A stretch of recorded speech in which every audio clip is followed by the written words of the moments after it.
In this tutorial, we will create procedural traversal paths for heightfield inside Houdini. We will look how can we avoid certain parts of the heightfield and how can we place them manually and automatically using scattering, using Python viewer state. So at the end of it, we should have something like this where we can go inside Python viewer state. Let's say I want to create a path between these 2 points. We should have something like this, where I can put 1 point, another one, and it's going to create it. And if I turn off the mask, you can see we have created a path manually using a traversal path, using the Python viewer state. So there's a lot to it, so let's get to it. To start creating this tool, I just made a new empty digital asset. I called it heightfield traversal paths, and just created in my project folder. So this is just empty HDA. So let's start building it. So first of all, we know that for our HDA we want to input our height field. So since it doesn't really matter, we just want our height field. So let's just create one. So the default 1000 by 1000 is fine, and just a height field noise. I'll just create some noise for it. Accelerate roughness. Let's just maybe something like this, so that we can create our paths maybe along the flatter parts of this terrain. So this is going to be our input for our HDA. Let's start by not getting by actually creating our traversal path. So what we are going to use is actually called the find shortest path node. So we need to input our geometry. So actually to show it off, I'm going to put down this rubber toy. Let's input it, and let's start, and let's select our start and end points. Just one by one. You can see it's basically going to go ahead and it's going to traverse the edges of the polygons and find our shortest path. So the name of it is really explanatory, and it's actually, there's a lot of customization options for this to be, but for our tutorial we're just going to use a couple of these attributes for the cost, and everything else is going to be, we're not really going to use, but the basics of it, that it needs edges to traverse to. And this is a problem because for now we do not have any edges. This is a volume, and we need to create edges for our traversal. So this is where we're going to use a little bit of X code. So so we need to create our edges. So let's delete this, and let's create edges from this So what I'm going to do is actually go ahead and put down a attribute wrangle node. So this is going to be a basic attribute wrangle node, and what we do is we want to scatter across this terrain some points that we're going to connect with edges. So let's put down there's actually a height field scatter node. I just connected this up. You see already we have these points. You can already see that these points can be connected together, and then we can basically connect them with edges and then put it inside the shortest path node that's going to find the shortest path between these points. So this is the basics of it, but there's a little bit more to it. One thing that I want to do right away, first of all, I want to make sure that this output flag is actually a little bit lower. So I want to make sure that I want to already give option for my HDA to scatter either across the entire terrain or only to the mask of this height field. So let's go outside and let's create a mask for this height field. So in height field noise, height field mask by feature, and mask by feature is going to create a mask. You can see it's another volume called mask. You can see that we can give these features, we can select by slope, by height, we have to compute it, but you can see that we can basically use any combination of these masks to create the create the place where I want to scatter these points. So let's say I do not want my paths to go on the very top sides of the hills. You can see we can easily just mask out all of these top of it. And let's say I want also maybe like a bit slope. And actually I think we should like think it would be like that. Or maybe we have to actually basically, let's say I want to make sure that I do not have any paths on my hills like that. Let me just recompute something like this. Something like this maybe. I can see that you can also feather out the mask. But I want to make it maybe something like this. So this is definitely where I do not want them. Then we can just put another one. And instead of replace, we can add to it. And instead of the height, I want to make it by slope. And by slope, I want to add these two also because of the so it's somewhere where there's like a complete red, that means it's a 1. So that means 1 means very strong. That means that this path will be very costly. It's not really going to go there. But with these, it's going to be something in between. So if it's not, if it can go around, it will actually go ahead and go through it if the cost permits it. So something like this would be, I think, good enough for the testing. So it's going to be a mask. And yeah, and if you go inside heightfield traversal, we can go ahead and connect the mask scatter. You can see that we are scattering now on the points where there are actually 1. So what we're going to do is go ahead and invert the mask. So it wouldn't really make sense for us to go invert our mask inside here. Let's actually give it an option to do it inside the HDA. And one thing that we can actually do is put down a volume wrangle, and we can actually go in like a if switch. It's going to be switch if. And one easy way for us to know a little bit more about the volumes is actually go ahead and invert this mask using a volume wrangle. Put down a volume wrangle. Actually, let's put it down like that. Let's create a CHI invert mask equals that's going to be integer. Invert mask equals CHI invert mask, something like this. And if invert mask equals 1, so we want to basically, if our toggle is 1, if we want to invert it, add mask. Basically we want to invert it, so that would be equals 1 minus add mask. So that should actually go ahead and work right now. So you can see we are now inverting it. So this 1 minus add mask works only because of the mask is always, well, the mask that outputted by Houdini is always going to be within the range of 0 and 1. We can actually make sure of it because of the let's put down a convert height field. So, and to make sure that now this is going to be polygons. And what's cool about this convert height field is actually going to also convert all of the masks, more masks, into attributes. And if you go ahead and you take a look at the mask, you can see the very biggest value of the mask created by Houdini is going to be 1 and 0, because you have also 0. So this is very nice to know that you can see, and even can visualize it like that. This is our mask only converted to the polygons. So this is why our 1 minus at mask trick works,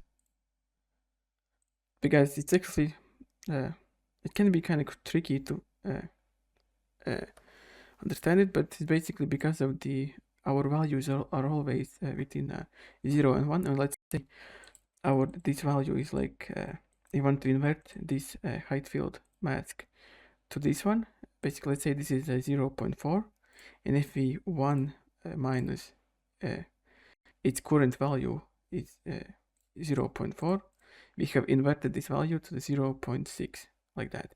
And whenever we are, let's say this is mask 1, that's why when we 1 minus 1, it's going to be 0. So that's why this is going to be inverted like that. So this is very nice, and it's only works because of the mask is within a range of 0 to 1. Let's start adding some of these options for our HTA. So first of all, I want to clean this up a bit. So we're not going to use, so shift is going to switch between whether we want to use a mask or not. So actually I got to do this by by first of all inverting the mask. So this is going to be one output of our, so this is going to be our option for whether we want to invert the mask. And then we want to create the heightfield scatter nodes, in which one of them we are using mask and one of them we are not, because we want to give also option to use mask or not. So one thing that is actually problem, because it's going to be automatically, basically we can't really I like this by coverage using mask layer option. This works fine actually for the scattering. So let's do this by giving option on the switch if. Basically, it's going to be our switch if, and let's create a. Let's go ahead like do this like this. Create a reference copy from this. So it's going to be so this is going to be actions create reference copy. So this is going to be a copy of this node, and only difference is going to be that we are actually using the mask in this one to scatter it. This is going to be our basically main scatter, and we're going to switch between whether we want to use mask or not between these two. And from these options, we want to bring some of these options inside our HTA to populate some of these inside. So in HTA, let's use this by adding a folder. Let's call this path generation.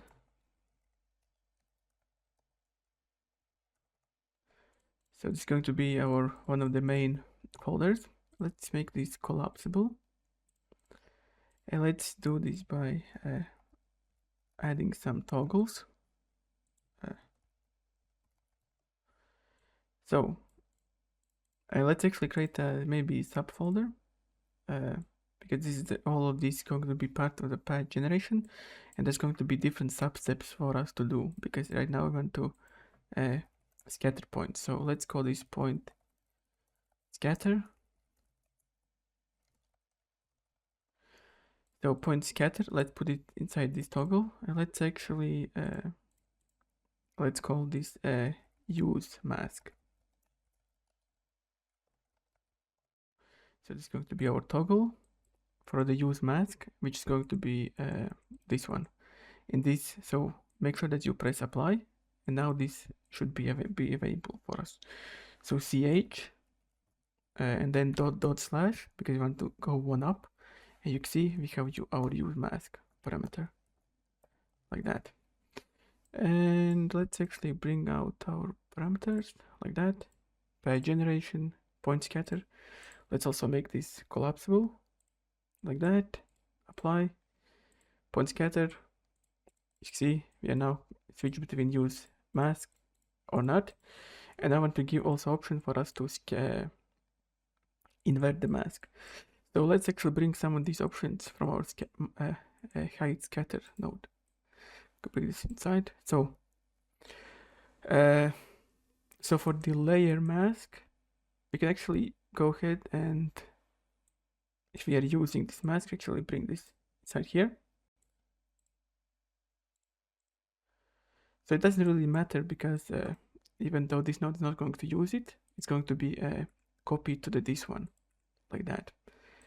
And we want to make sure that we can also go ahead and invert this mask. Let's bring this invert also inside here.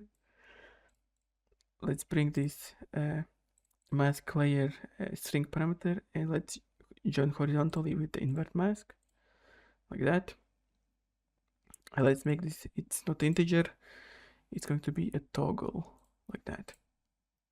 So let's take a look at it. So this is going to be our output. We can easily use mask, and we can either invert it or not, like that. And if you want to make sure that it's we should probably also disable this use mask, this mask layer parameter and invert mask if you're not using a mask. So what you do is use mask, copy the parameter name, and then there's option for us to mask disable when, and in the curly braces use mask equals, so that's going to be 0. So basically if you're not using mask, which is 0, because boolean is either on and off, use mask equals 0, it's going to be disabled. Do the same with the invert mask. Applied, like that. See, now it's very clearly defined when we want to use mask, and if you're not using it, we can just disable it, like that. And one thing that I actually noticed, that you actually for the second, you don't even have to create a reference copy of this heightfield scatter. You can basically use this switch node that I had below, use it as an input for the second input of the heightfield scatter node. Because if it's, let's say we are using, we deselect use mask, basically going to select this null geometry, and the heightfield scatter node basically doesn't care about it, and it's going to scatter across all of it. So yeah, so without the reference copy, this is a much cleaner look for the network. You can use like that. Yeah, and for the option that I brought back, so I'm not going to do every parameter, that's going to take way too much time, but for the parameter that I did brought to the HDA is the coverage. I like this coverage using mask layer. I don't really need two option for me to change this, so I just want to get some points. So the coverage, pretty self-explanatory. The outer radius is basically how big of a distance between the points there will be. That's also useful to have. And I also like this relax points option. So you can see if you disable relax points, you can see they are maybe a little too close together. Some of these points, you can see there's like clumping together. So I like these relax points, and I like this option for IME to iterations of the relaxation. So I just like to put it something like a 1 or 2. You can see it's already more uniform, but not totally uniform. So yeah, so I brought this also relax, and also the global seed of it to change the seed of the point, so that also can be useful. So yeah, so this is basically the for my scattering part. Now I actually want to create some polylines for this for the find shortest path node to travel across. Before we go ahead and connect these points together, let's actually do a quick reminder of how actually polylines and primitives are created inside Houdini, because this is useful for us because we have no primitives or vertices right now on these points. Let's put down a grid. Let's put it 2 by 2, and let's extract all points. So basically this is the same thing, we have only 4 points instead of almost a million. So this is just to test out how we can actually create these polylines with only the points. Let's put down a detail wrangle. I just want to run through one time. Let's open this up.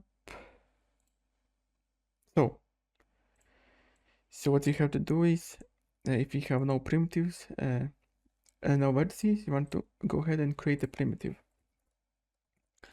I just can call it a new prim, and there's a add prim function, g handle 0, and type, let's say polyline. Let's actually do a poly. So let's say I want to recreate this primitive inside Wrangle. How can I do that? So this is where the vertices comes into play. So let me go ahead and put down something like a big head. Let's actually go ahead and delete some of these primitives. So actually take a look at the vertices and how these primitives actually created. So if you go to the geometry spreadsheet and go to the vertices selection, and if you select this single point, actually you can go ahead and select the primitive. You can see for every primitive there are 4 vertices that are being selected. Because of for the primitive with the 4 sides, it only makes sense that it has 4 vertices. And if you go ahead and select point, you can see we have selected 1, 2, 3, 4, 5, because this point has a 5 vertices, and every one of these are connected to the different primitive. If you take a look at it, there's always going to be kind of like a unique ID for every vertices, and it consists of a primitive that it belongs to, and its number within that primitive. So you can see that 0, 3. I know that that vertex is a third vertex on a primitive 0, and for 2 it's a 0. It's a very first primitive vertex within primitive 2. So this is how can you tell. If you take a look at it, you can actually even check the whether these primitives whether it goes clockwise or counterclockwise. So I know that for this to render outwards, it has to go clockwise direction. So if you take a look at this vertex, this point, let's say for the 0, so this is 3, so I assume that this should be 0, and it is 0, then the 1 and 2. So it starts with 0, 1, 2, and 3, like that. So yeah, so this is basically how a primitive is created. A primitive has vertices, and these vertices are connected to the points. So all we have to do is go ahead and connect some vertices, create some vertices, and connect to this new primitive I just created. And for that, we can use a very handy function called add vertex. So it has to, vertices has to belong to some sort of primitive, so it's going to be our new primitive. And let's start by connecting to the point 0. So we have our new vertex. You can see in the spreadsheet, it's 0, so there's a vertex. But since this vertex has nowhere to go, it can, it doesn't really render out anything. So let's go ahead and copy this, and let's connect it to the 1. So you can see we have now connected to the 1.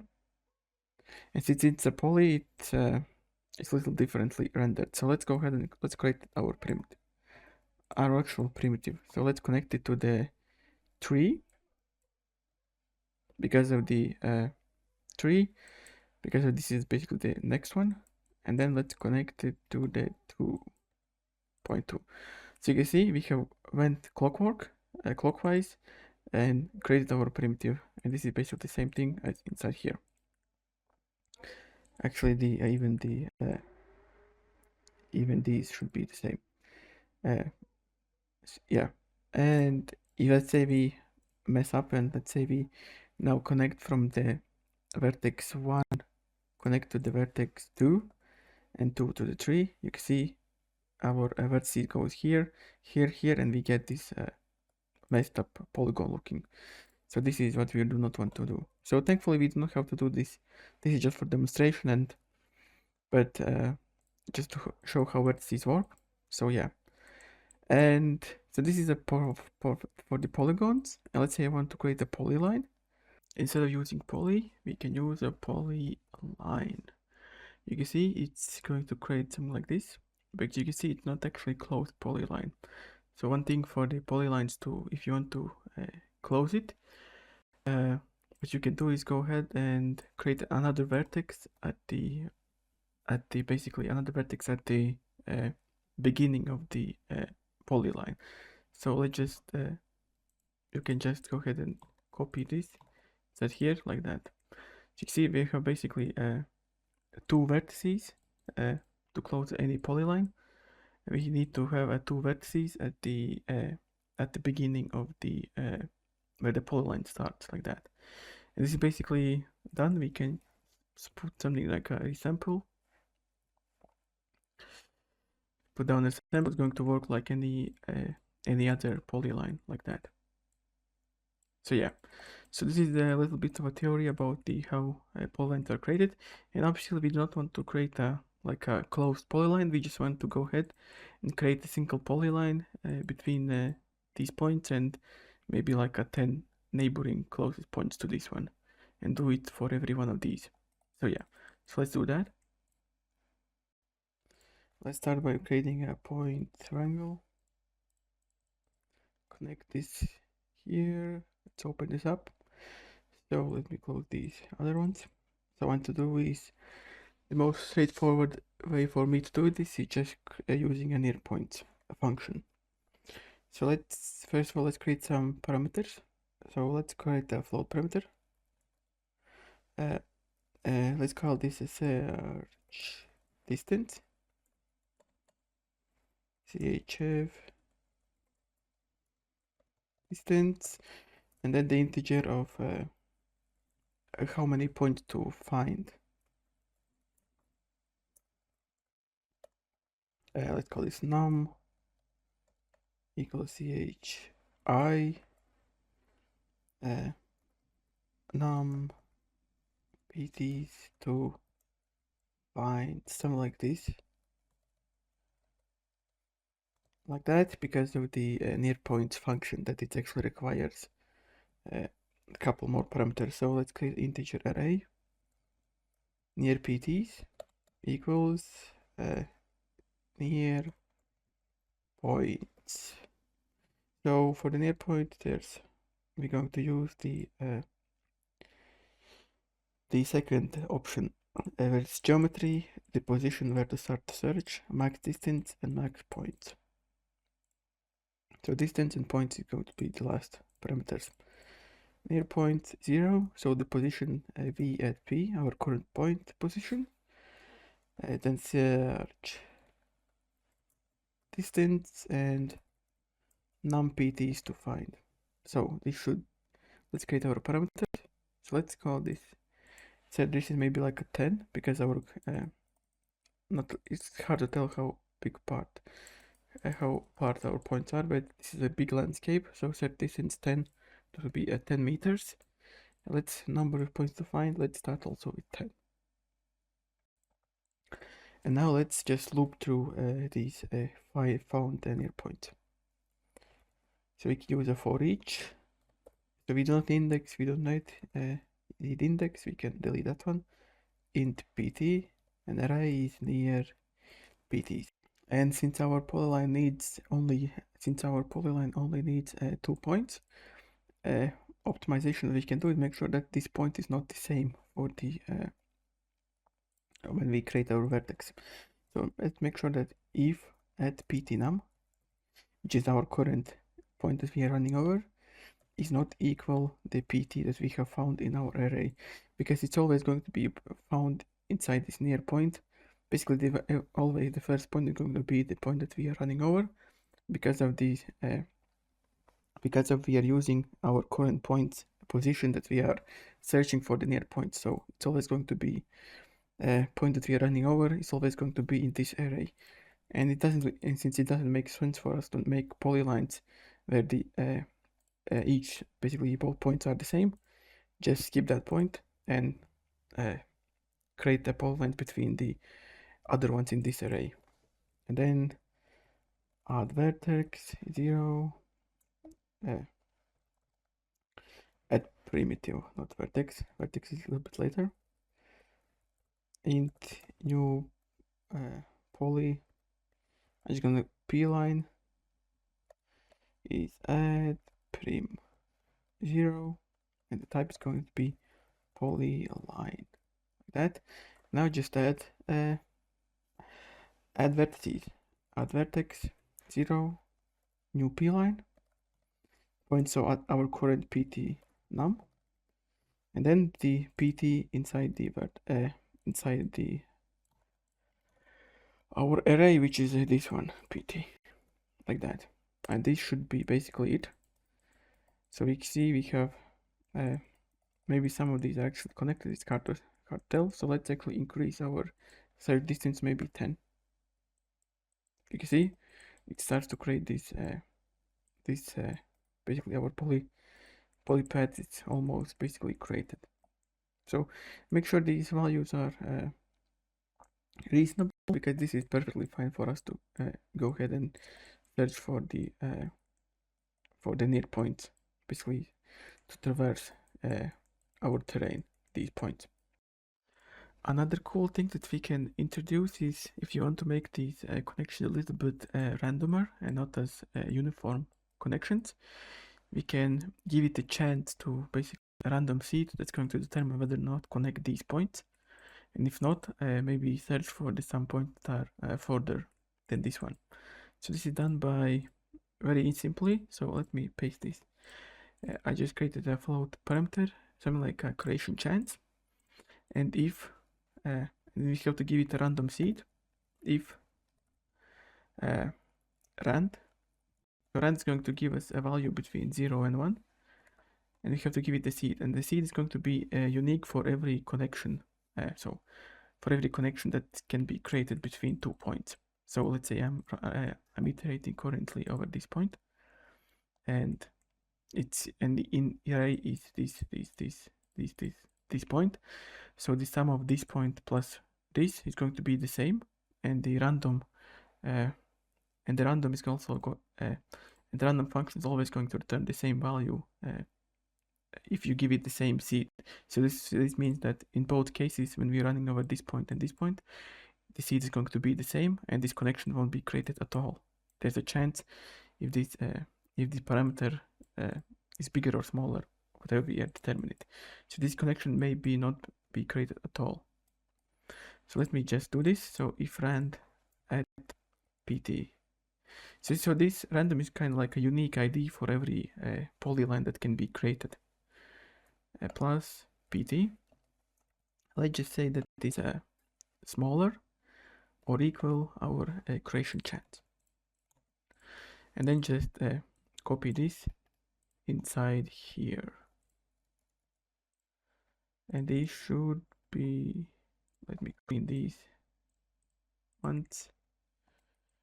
You can see it doesn't like to update, so let me just copy this. Right, it doesn't update because I didn't create a parameter. Let me create a parameter. So you can see by 0, it's always going to be larger, so it's going to be created. Let me 0.5. So you can see there's 50-50 chance for us to actually create this connection. You can see there's even points that are not created. So this is not really what I want. So to increase my chance to actually make connections, I can create I can basically increase the number of points to find. So let's say I want to search for 20 points, and only and on average only 10 of these points will be created, connected. Let's say we had this on a 5. Let's increase it to the 10. So we're giving a chance for it to basically, on average, only 5 connections will be made, and you see the difference between it. This is a lot more random than this one.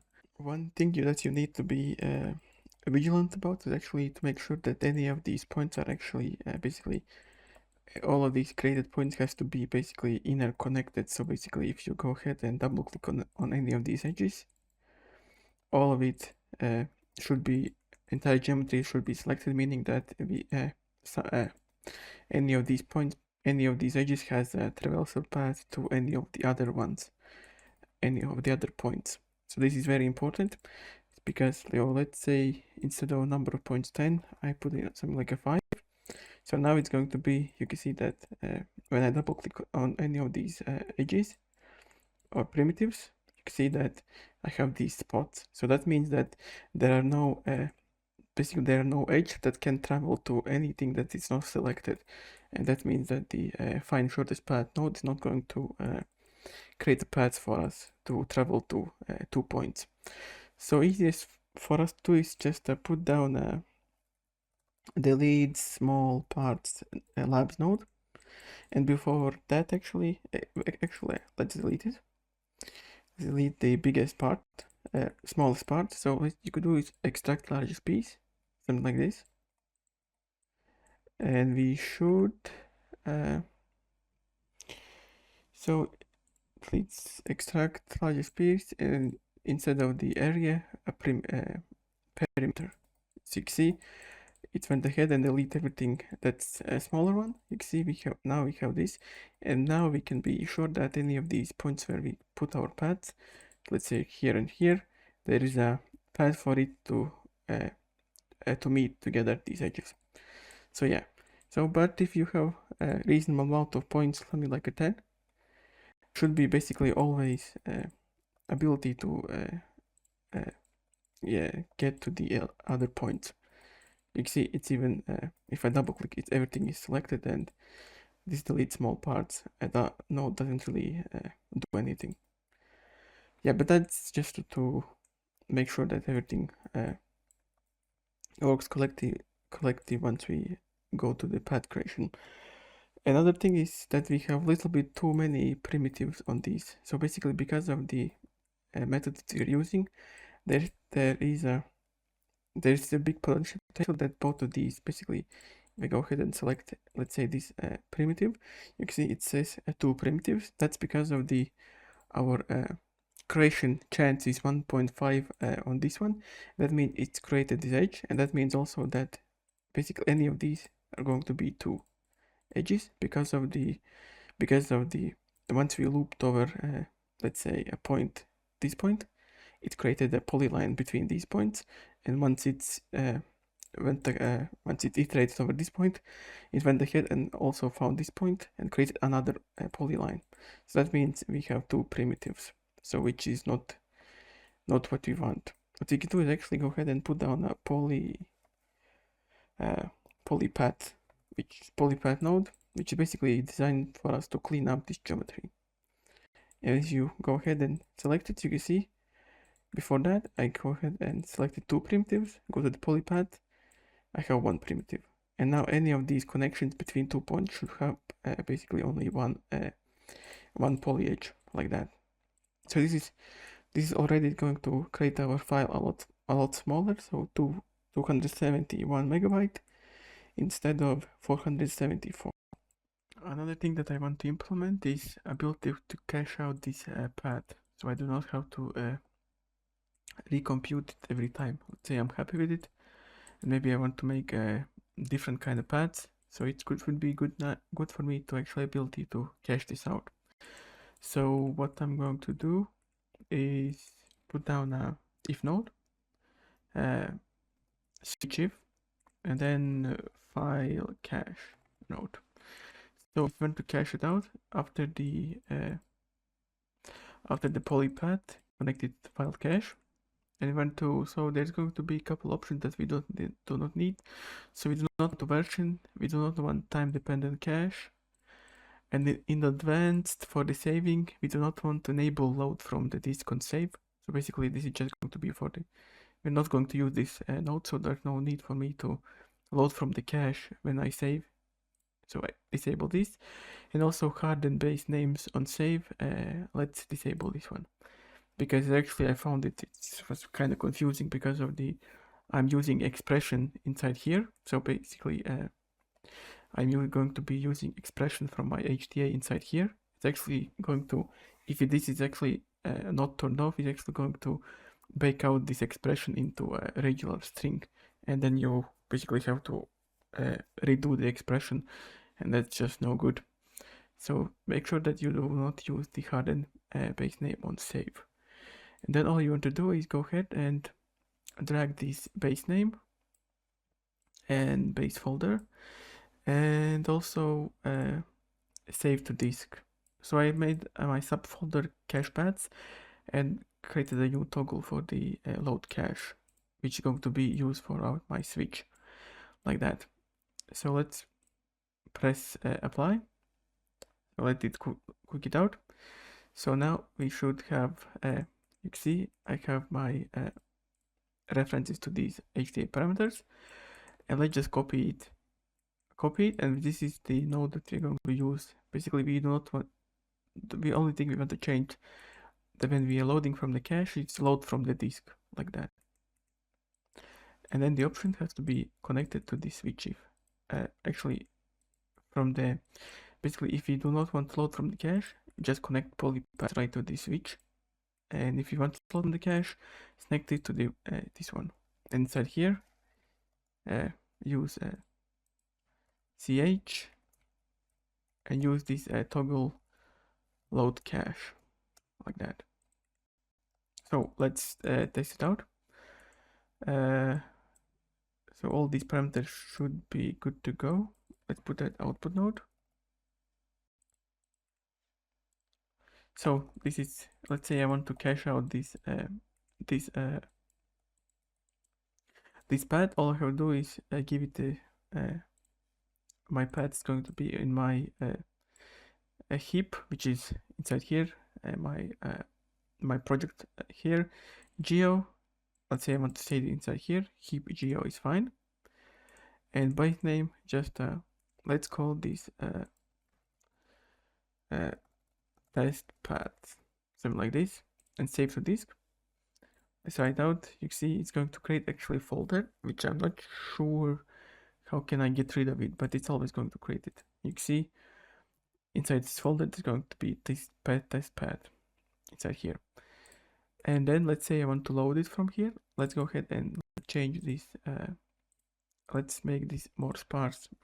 Let's recook it with something like this. So now it's more sparse. You can see it's a different paths. Let's say I want to load it. Let's load it. And you can see we are now loading from the cache this geometry. So basically this is whatever you, let's say, put it on 2, you can see it doesn't load because there's no such file. But path test path 2 is going to be work just fine. And another thing maybe I just want to bring, so it should automatically load it, but I can also maybe reload geometry add, because I don't think it's, if it's the same name, it's not always going to be just. I'm really sure when it recooks the load, so we can just add this reload button also for the cache path. So yeah, but that's basically our caching. We can either load the cache, disable it, and now it's going to recook the entire network, and this is live. And obviously you can add disable these when we are loading from the cache and all of that to make it more user friendly, but I have done it so much I really have no patience to do it again because of the remaking this HDA. So yeah, this is our caching. Now let's move on to the path generation. And for us to have some control over how path generation works, what we can do is actually give every one of these points its own cost for it to be traveled in this shortest path node.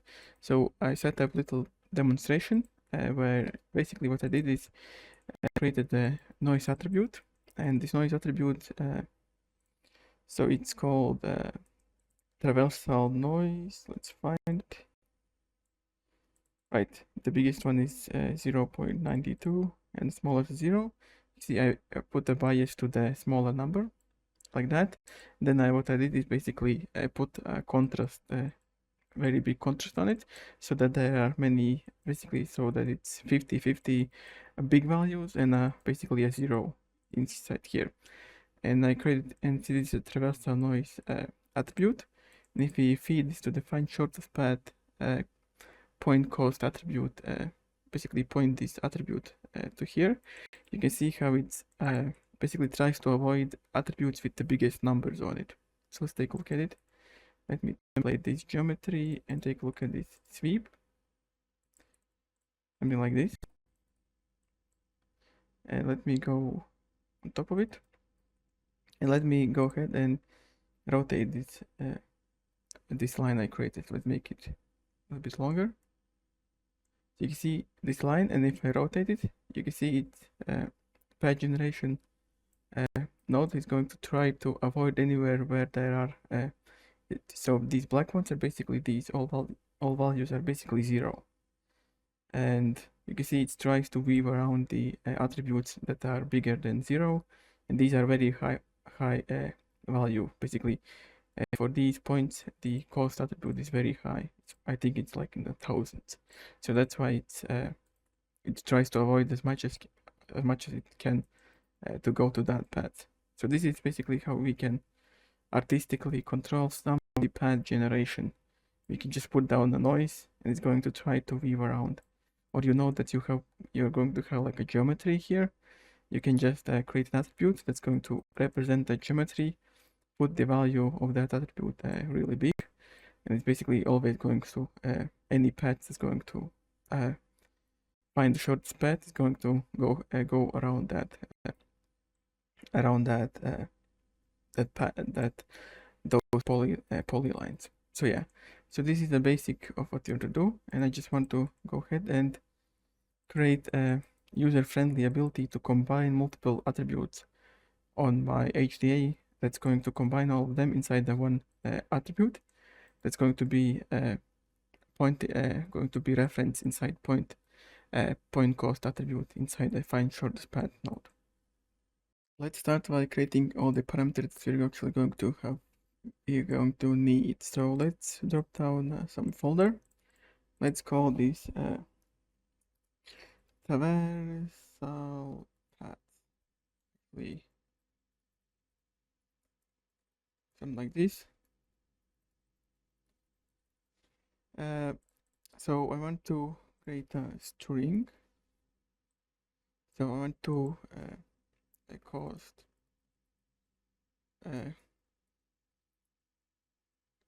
so it's going to be a name of our cost attribute that we're going to reference in a find shortest path node.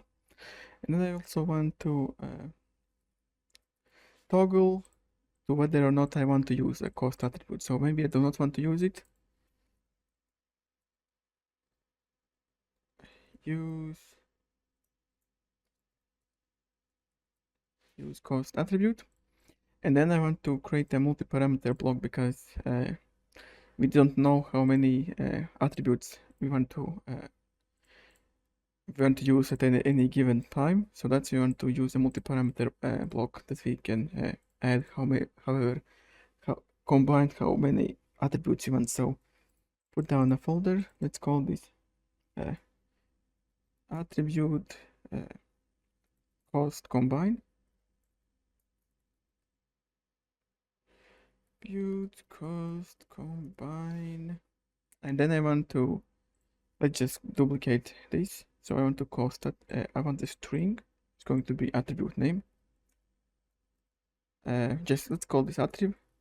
So it's pretty self-explanatory in the name of it. So now I want to maybe something like a toggle. So let's duplicate also this. Input it inside multi-parameter. Invert. Ability to invert if we have something like a noise which is between 0 and 1. So that should be maybe also helpful. And now I want to modify these attributes because the chances are that these attributes are maybe a little too small because let's say if I didn't actually go ahead and basically pumped up all of these for let me show this. Let's find this. You see by default these values were pretty small, between 0 and only 0.1, and these are for the shortest path attribute node. For the shortest path node, these values are really small. So let's say I did not use this. I did not basically made these values way too much bigger. You can see that the shortest path node would be like basically. You can see that we can barely see a difference between the parts where there are close to 0 and 1. So you can see it's basically because the cost is so small, it doesn't really make any difference for this. You can see, and if you go ahead and disable this, you can see it's basically the same with the traversal cost attribute and without it. So that's a good idea to basically create a big contrast between the small and big values where you want to traverse and not to traverse. So this is why we're actually going to go ahead and add integer and float. Integer, float. So first of all, we want to ability to multiply our attribute. And then I want to give it a power of basically like a contrast. And this is with the power of, I'm just going to call this a contrast. So just let's call this like that. I'm going to show how it all works, but at the end it should work pretty good. So make sure you apply it and make sure that you actually, instead of the this attribute cost combined, it has to be a multi-parameter. Let's put it on tabs. Actually, I like the tabs. So you see, now we have to go ahead and create our wrangle. That should be pretty easy. So let's do that. And now for the wrangle node, just put down attribute wrangle node. Make sure that you'll be running our point.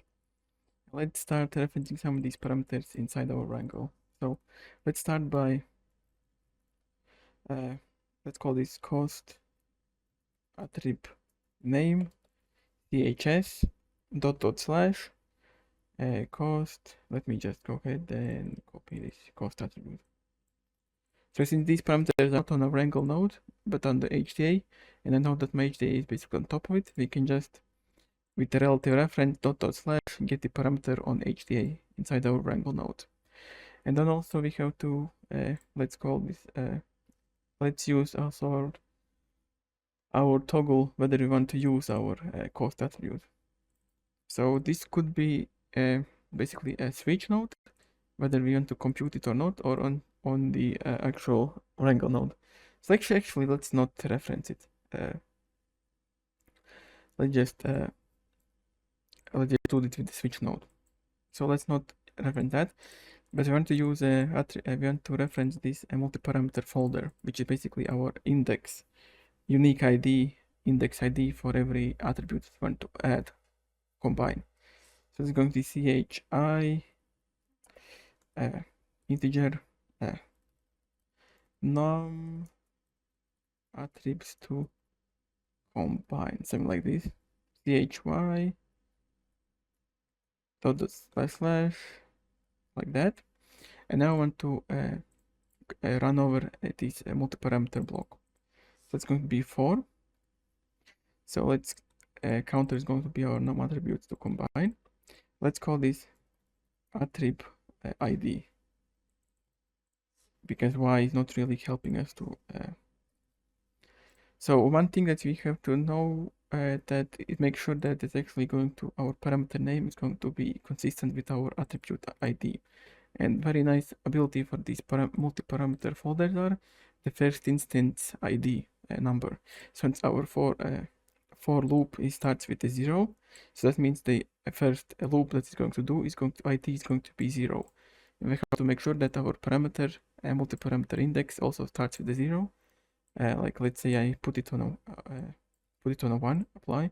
You can see if I clear it, add another one parameter, you can see the ID of this parameter at the end of it, suffix, is going to be 1. So this is not going to help because our for loop is going to start with a 0. So we are out of sync already. So just make sure that your first instance and whatever the loop you are running over. So we could make it like we are running over with the 1, but easiest is just to make sure that first instance is 0 because our loop starts at 0 too. So yeah. Now I want to start referencing these parameters for every one of these multi-parameters. So let's start by attribute name. Let's call this attribute name ch. So it's going to be chs, and to combine it, we have to use s printf, which basically then formatting of the strings. So we know that it's called attrib for the attribute name, and then we have to use formatting, which is a percentage sign. I just always put it on a s. It seems to work with integers, floats, and whatever. So I put it on s, and the value that I'm going to put it in place of the s is the attribute ID. like that. So this should be referencing our attribute. And let's just go ahead and copy this because we want to also get all of these. Invert, so it's going to be integer. Instead of CHI, it's going to be CHS, CHI is going to be. And then we want to, its attribute, it's invert. Let's just copy it. So we want to contrast. So this is also CHI integer contrast invert like that, and the last one is the multiply. So just copy this float multiply CHF. It's going to be multiply something like this. So whenever you are done putting these, you probably want to make sure that you actually correctly reference these parameters. So just go to the parameter and let's bar, let's make invert 2, contrast 5, multiply 189. And what you could do is just go ahead and create a print f. I do this many times. Basically this is what I always use. For the formatting, it's pretty confusing, but it always seems to work. So let's see if we can get an attribute name correctly. So if you have done it correctly, and then you can try to open up the console, and it should basically copy out our parameter correctly. Let's copy out our invert. So this should be 1. That's correct because we put it 1. Contrast 5 and multiply. So yeah, so we are correctly referencing them. And obviously if we start to let's say add another one, let's see we are copying printing all of these correctly. So yeah, so basically we have correctly, let's just try to and be very careful about this. If you have like a huge amount of points, you can basically hang up console. If you print out on something like this, is pretty risky thing to do for me because I have many points, and if it's going to print for every point all of this information, and sometimes, well, if you have too many times, you basically better be quit the Houdini from the task manager. So yeah, but we have correctly set this up. So want to, for every one of these loops, want to go ahead and create the initial attribute value. So it's going to be float. Combine attribute value. So basically at the start of this loop, we want to start with the 0 attribute because we're going to add to it. So it's makes sense that it's at the 0. Let's actually start modifying this value. And for the actual combining of attributes, it's going to be pretty simple. So first of all, I want to only continue if this attribute that we are referencing inside our HDA actually exists. And this is actually done by using a point attribute function. So first of all, I want to create a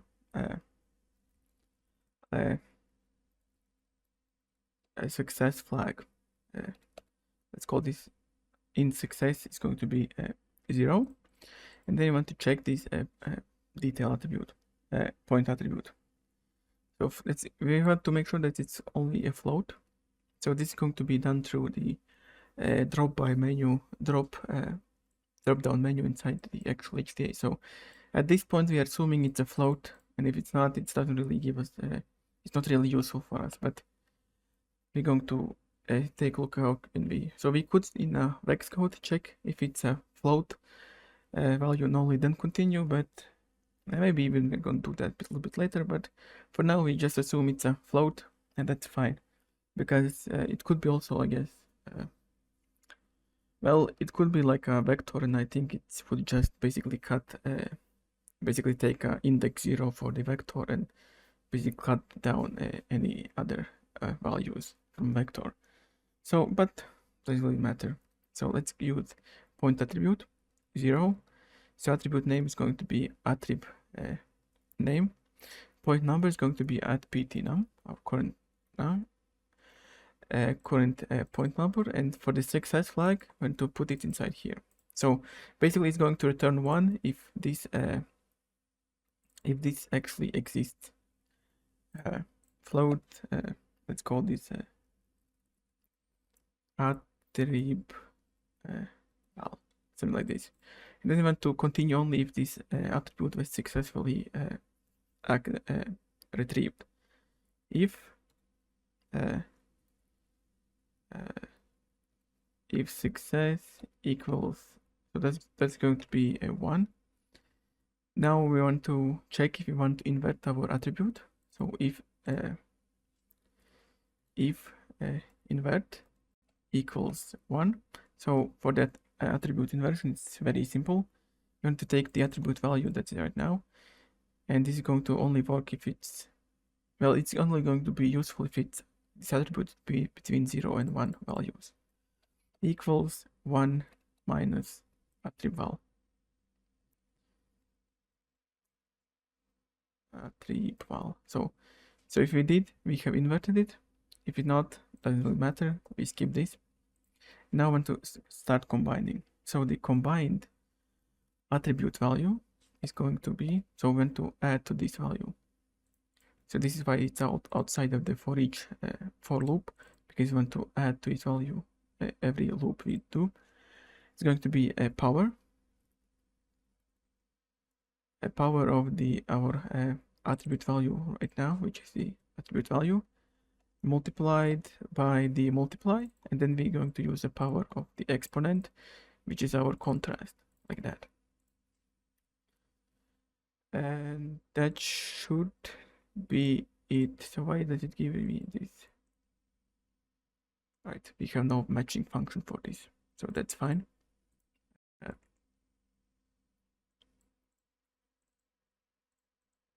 So multiply. This should actually, right, we have to add to it. So plus equals contrast attrib value, and to plus equals power, like that. That was the issue. It doesn't really care if this attribute exists. You can, oh my bad, you can basically add. I don't think it's going to complain, because if it doesn't exist, it doesn't even run this code. Right. So that's good. We have set up our values, and this value is pretty simple, because it's going to, any attribute value that is basically going to be below 0, it's going to be smaller and smaller, and any value that are bigger than 1 is going to get exponentially with this contrast exponent integer bigger, because it uses a power of value. If you go to the calculator, and so let's say we have our noise. So this is why we actually multiply before we actually do the power, because let's say we give a noise, let's say we give our noise, and we take a 0.5 value in our noise, and we give it the power of, let's say we've multiplied, let's say power of 10. So you can see it's going to, if it's under the 1, it's going to just get smaller and smaller. So this is basically a value that we want to traverse to. But let's say our value is, we have multiplied our noise with, let's say, with 2, and one value is something like a 1.5. If you do exponent of maybe like a 10, you can see it's going to be 57. It's going to be a lot bigger cost for it to travel there. So this is why we actually multiplied, and then we do a contrast. It's going to be really big contrast between the values which are smaller than 1 and bigger than 1. So this is why this method actually works really nicely for these traversal paths. So yeah, and then all we have to do is go ahead and write this attribute to the geometry. And one thing we have to make sure that we do not have negative values, because the find shortest path node is actually going to complain that we are inputting negative values for the cost attribute. So we just basically just want to if our cost attribute val is smaller than 0, we want to give this cost attribute value a value of 0. This is going to clamp it so it doesn't go, so it can go up to infinity, whatever, but if it's 0, then but it's smaller than 0, you have to clamp it to 0. And all we have to do is set point attribute. So the name of it is going to be our cost attribute name.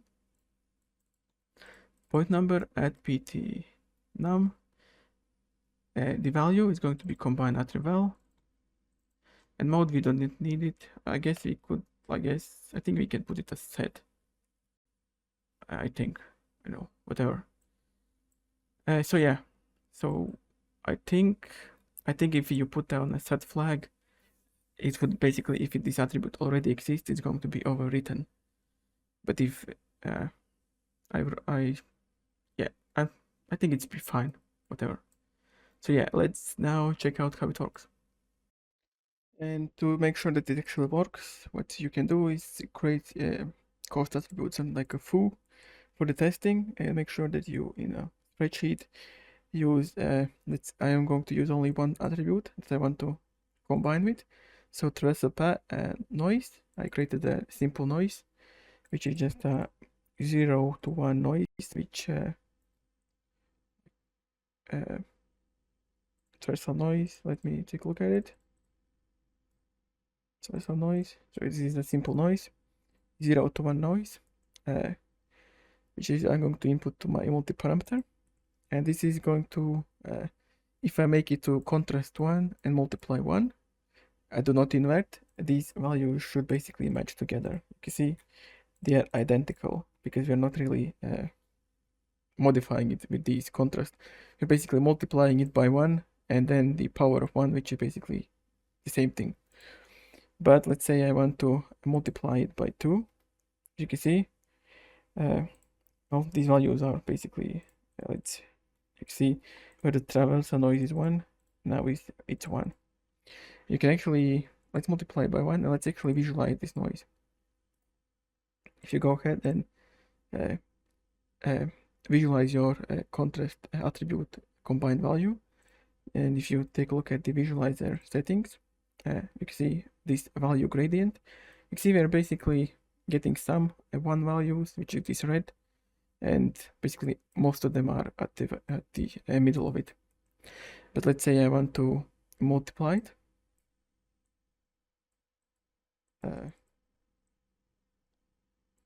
So I want to multiply by something like a 7. Now, I froze it for some reason. My bad.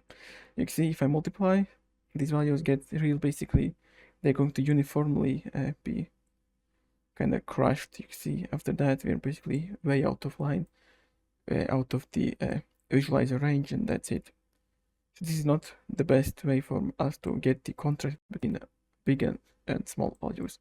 But let's say I put it, and to see how contrast actually works, you can put it at a 1 if you have noise from 0 to 1, and you put down a contrast. You can see how much this noise gets crashed together. You can see basically all of these values now are at the purple range.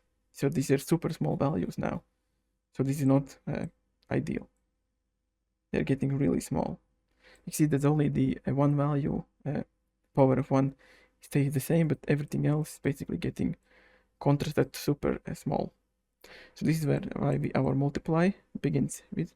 We want to multiply, get some values above 1, then we can contrast. As you can see with the contrast, we're getting a really nice value difference between the paths we want to traverse to and paths do not, and the places where we do not want to traverse to.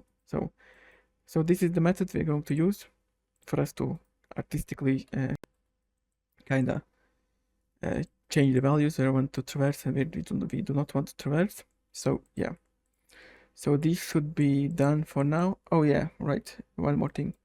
So to clean this up and to make sure that we can actually I want to make sure that inside our HDA we can create a drop-down menu to select only float attributes for our attributes. Yeah, so let's implement it with a little bit of a Python. And for us to create a user-friendly drop-down menu for the selection of attributes that are valid for this cost combined, we can go ahead and go to the attribute string parameter in type properties, go to the menu, and use option use menu and use normal menu single selection. Instead of the manual menu, we want to use menu script. So this is where we can actually go ahead and write a little bit of a Python to go ahead and fetch the valid attribute types. So this is going to be, I'm not going to go super deep into Python. It's just a single line, couple lines. So first of all, we want to get reference to the node that we want to reference our attributes from. So it makes sense for us to, after all of these options inside here, basically write that the basically right before the wrangle node, something maybe well, I want to basically reference either this switch node, because this noise, we are not going to create noise inside it. So let me delete this. I'll just call this traversal path geo, something like this. So this is going to be our traversal path geo, and we want to reference this inside our menu. So this is pretty simple. We have to just use just going to call it geometry equals, so that's going to be a quarks dictionary, which comes basically prepackaged, available for these parameters. There's a dictionary node, so basically this is a reference to our HDA node. And to reference a node inside the HDA node, we have to use a node function, basically node within a node. And the node is traversal path geo. So one thing I'm going to be always sure this node exists, so I do not want to write many checks. I just want to right away, after accessing this node, I want to get its geometry. So this geometry is how we're actually going to read the data from the geometry that is referenced in this node. And then if geometry, so this should, if there's no geometry, basically if it's not a valid geometry, there's no points or anything, it can return a null. So we have to check if it has geometry. And after that, we can, I'm just going to go ahead and copy these two lines.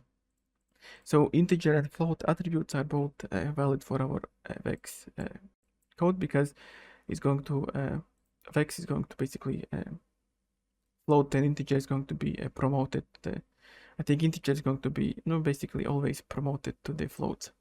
So you just want to go ahead and get these two float and integers, and you can combine. There's no ability really for us to get it with one function call. We have to do it with two. So integer attributes is going to be our geometry, and there's a function generate attribute menu. Basically, it's going to give us basically a list of the attribute menu, and we can use couple of specifiers. So we want to get only point attributes. We want to, in this case, we want to get integer attribute, and the maximal size is 1. So we don't want vectors of integers. And the same with the floats, and also size 1. So we don't want a vector float. And that's it. And we have to go ahead and combine them. So for the arrays that are returned, we can just use a plus sign like that, and then we want to go ahead and return it. So in here, if the geometry exists, we check them and return it like that. But let's say the geometry doesn't exist, menus always has to return, even if there's no options for us to not to throw any errors. We can just, if this doesn't return it, we have to return basically an empty list, just in case there's no geometry connected to it. Press apply. Let's take a look at it. So right, you can see we are getting the selection of all the attributes that are valid. So there's, let me put this on the side. So let's take a look at it. So we have how many attributes? We have actually quite a bit. We have follow, footprint, height, mask. See, all of these are float attributes. So 1, 2, 3, 4, 5. So you basically have 5 attributes, right? We have 5 float attributes that are valid, and then we can basically use them. Basically, there's no manual writing of the attribute names. It's from the menu, which is powered by this Python. So yeah, this is the what will happen if I put a replace? Right. Actually, I like this replace maybe better. Basically, we can select it or we can write it if you know the name of it. So whatever, doesn't really matter. It's just I guess the normal menu would be less error. There's less of a chance for us to create error because of it's going to give basically we can't manually write in. But actually I like this one, like replace. So yeah, I'm gonna leave it with that. So yeah, so this is a quick way we can create a menu that are relevant for our HDA parameters. Yeah, so let's move on. And now let's start implementing our ability to actually scatter some points across our landscape and then using them to connect them together. So I want to use, just like I'm going to show at the start of the video, I'm going to use the manual point placement and also the scatter point placement. That's going to be really nice for me to get some randomization and also ability to put paths where I want them to be. So this is where I'm going to start by add node. And this add node is very nice because of the parameters that are set up for it, and it's going to work really nicely with the viewer states which I showed at the beginning of the video. So let's call this manual placement PTs. And then I want to put down a scatter node. And this scatter node is going to be connected on this one, like that. And we can basically just go ahead and, so for total point amount, I know with really small amounts, so we can just you can go ahead and put these parameters inside the HDA. So for me, I just did it by density, force total count, and also the global seed is also a nice parameter to have. Basically, anything that you think is going to be relevant for your scatter, you can put it inside the parameter, inside the HDA parameters. And then what to do is go ahead and combine them. So for the demonstration, before any of the viewport stuff, I'm just going to do without the interactive viewport for now. Let's say I have placed it maybe something like a 3 point on my manual placement, and the scatters something like maybe 6. Now I want to go ahead and combine them together and then put it to the find shortest path node. So what I want to do is just to be consistent, I want to go ahead and put attribute delete. So for the scatter, there's going to be a bunch of attributes. I can probably get rid of them if I do not create any attributes, right? I don't even have to do this. I do not need attribute delete. So basically I do not want, but there's no really relevant attributes for these. These are just points that I want to start and end my paths with. Let's call these scatter PTs. So I want to, for my idea, also give option whether I want to use the scatter PTs and manual PTs. So that's going to be switch if. Switch if, and I can put down like a null node. No PTs. And I can just go ahead and duplicate them. So no PTs is going to be at the 0 input. And if I want them, I can can use them. Then I just want to go ahead and merge them together. So at the end of it, if we are all of so basically we want to reference these inside our each days. I'm not going to do that, it's very self-explanatory. So whether I want to use points, my scatter, manual placement PTs and scatter PTs, we can select them individually. And now that we have combined our points from two different sources, let's put down a point angle. Let's connect it and make sure that we are running over the details only one time, because I want to make sure that these points that whatever from both sources comes together and it is an even number.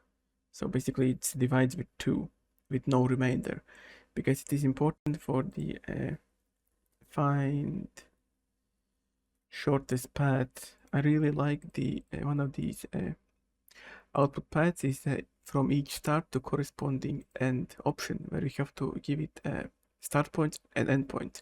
So these should basically we should give it a number, basically even number of points for start and end. So this is what actually enables us to interactively through Python viewer state add these points. So we have to make sure that this is an even number that comes inside this find shortest path node. So right now it's not an even number, it's a 9. So it's very easy for us to do it. I'm just going to go ahead and paste it inside here. So we get the number of points, which is right now 9.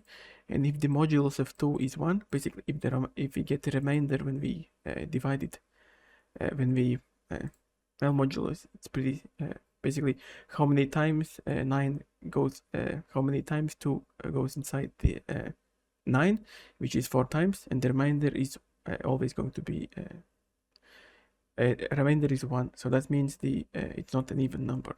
So that's why we basically, if it is a 1, remainder is 1, we just want to delete the last point, and it's going to get us an even number. So this is a valid point number for us to find shortest path.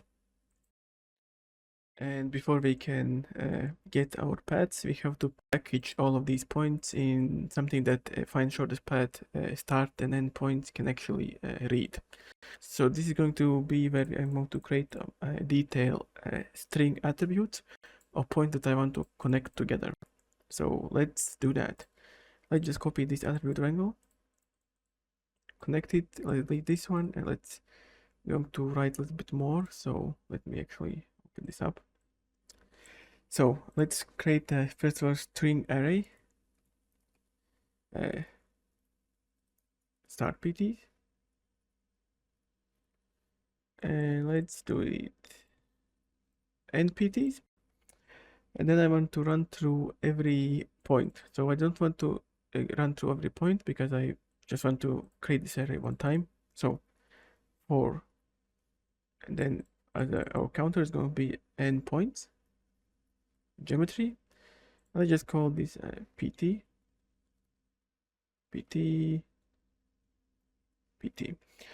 So I want to check, basically want to get odd numbers and even numbers in its own separated list.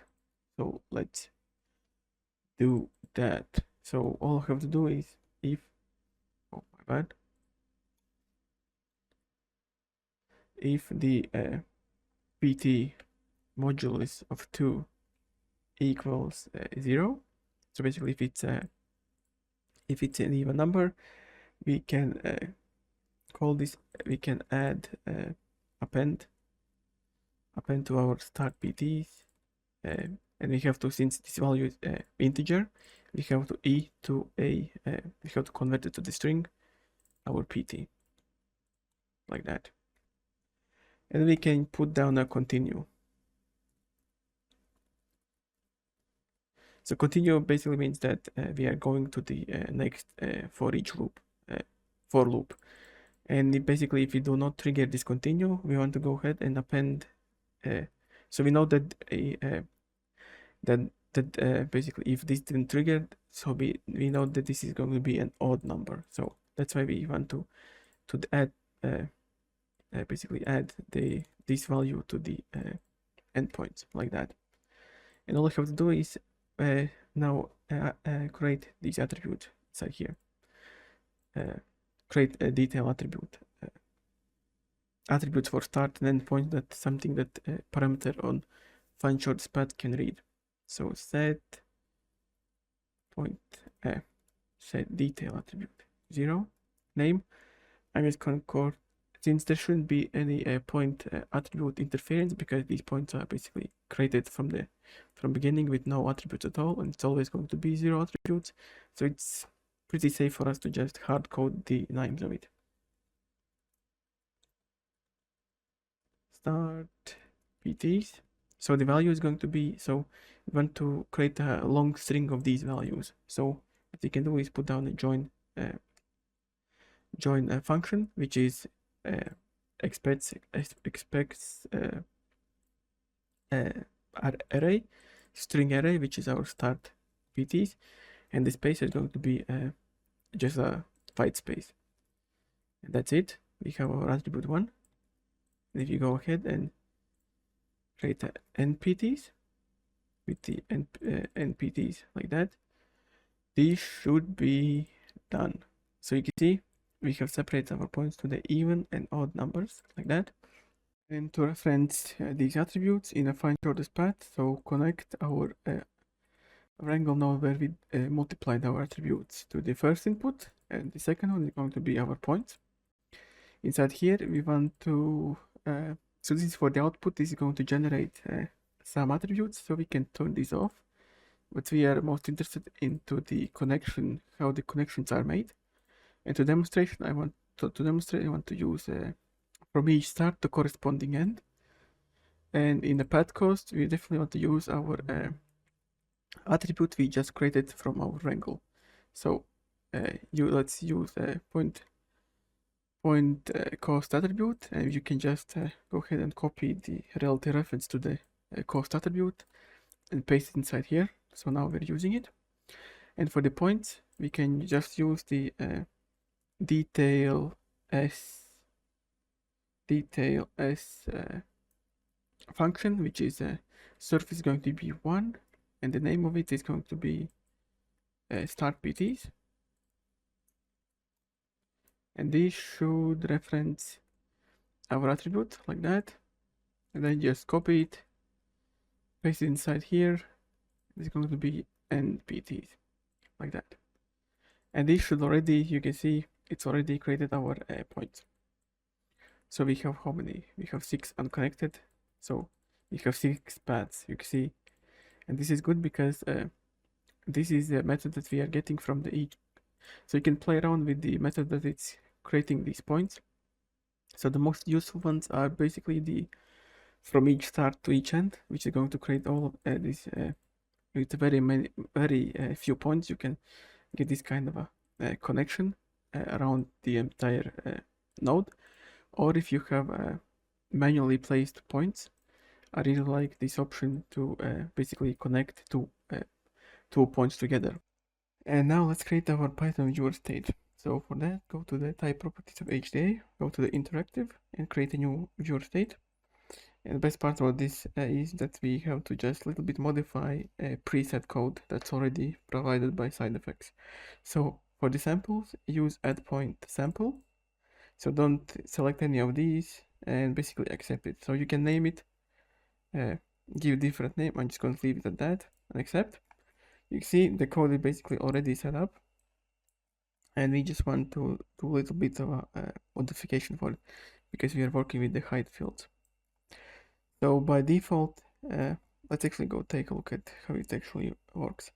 You can see to each sample add points to the construction plane. So this, by default, this is going to only work on the construction plane, so it's not going to intersect with the geometry. So this is where we have to modify this code. But everything else is pretty much set up.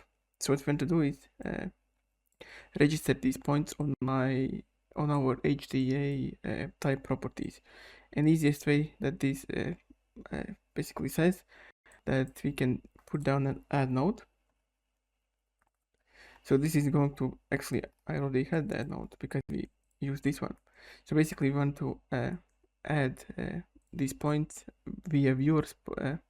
We want to add points to this node via our Python viewer state. And this we have to go ahead and basically drag this entire multi-parameter block inside our HDA. So let me just call something like let's create a new folder. Let's get it somewhere here. Let's call this collapsible uh, start and points. Start and points. Something like this. And you just want to go ahead and reference this entire multi-parameter block. So we can clear this out. Actually, let's clear this via here, because this viewer state is automatically going to look for the HDA that basically this viewer state belongs to. Look for these parameters which are named points and what are they named? Points, weight of them and all of that. So this is our setup. And actually it should already work. It's not going to intersect with our geometry, but it's actually going to go ahead and work if we go ahead outside, press enter, and go inside the viewer state and start adding them. You can see we are putting these points on a construction plane, which is I think this one. So construction plane is basically the same as a grid, but it can move around, and for us it's not very useful because of we want to put it on a height field and not the construction plane. But if you take a look at these points, you can see these points are placed. So let's modify our viewer state to intersect our height field. We need to do a couple of modifications, and that starts with using a different function. So you can see basically on the mouse event, which is when any of the mouse buttons are pressed, and you can see it just checks if the button is left mouse button, and if it is, it's calls start, and you can see it sets these parameters, but before that it actually goes ahead and fetches the position of the C plane, construction plane intersection. So this is actually where we want to change. We want to get positions of the intersected geometry and not the construction plane. And if you go to, you can see it's SU, XU, C, construction plane intersection. And if you go here, you can see it's imported from the viewer state utils. And want to go ahead and open up this source file. So easiest way for us to actually do is copy this.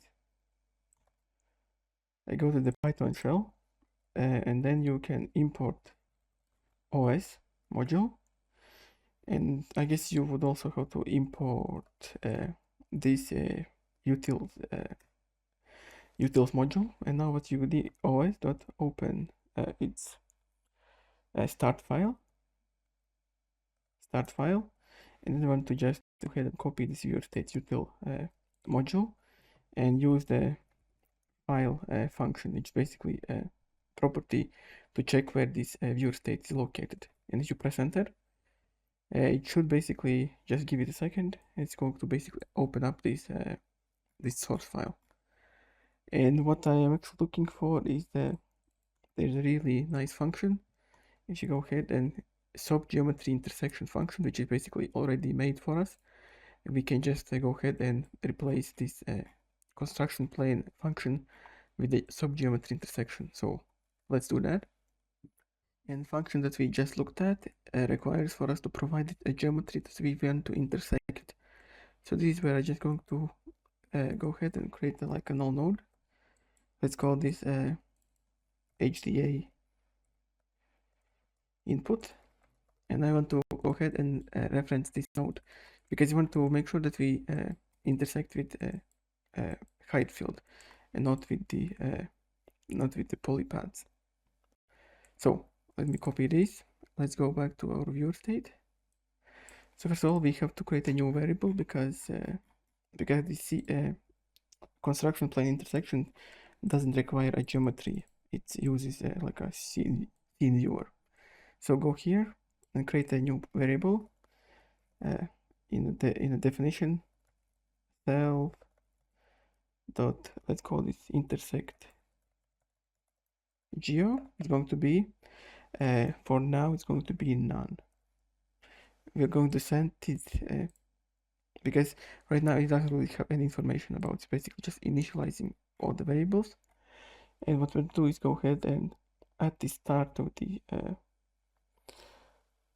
at the on enter event, so this should be on enter. On enter, we want to go ahead and set this self intersect geometry, because of the on enter, when enter is called, it's going to have information about the node that this is that this your state is belonging to. So self.intersect geo equals self.node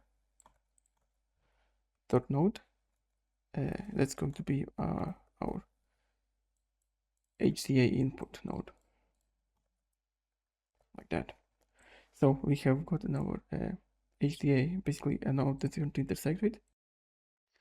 And in our on mouse event, we can safely go ahead and delete this position variable. We won't going to need it. So this is fine. Everything here can stay. So we also want to just do something on a left mouse button. So this is just to start. This is fine. This actually, I think, is going to initialize some of these, all of these viewer state things. So we're not going to touch that.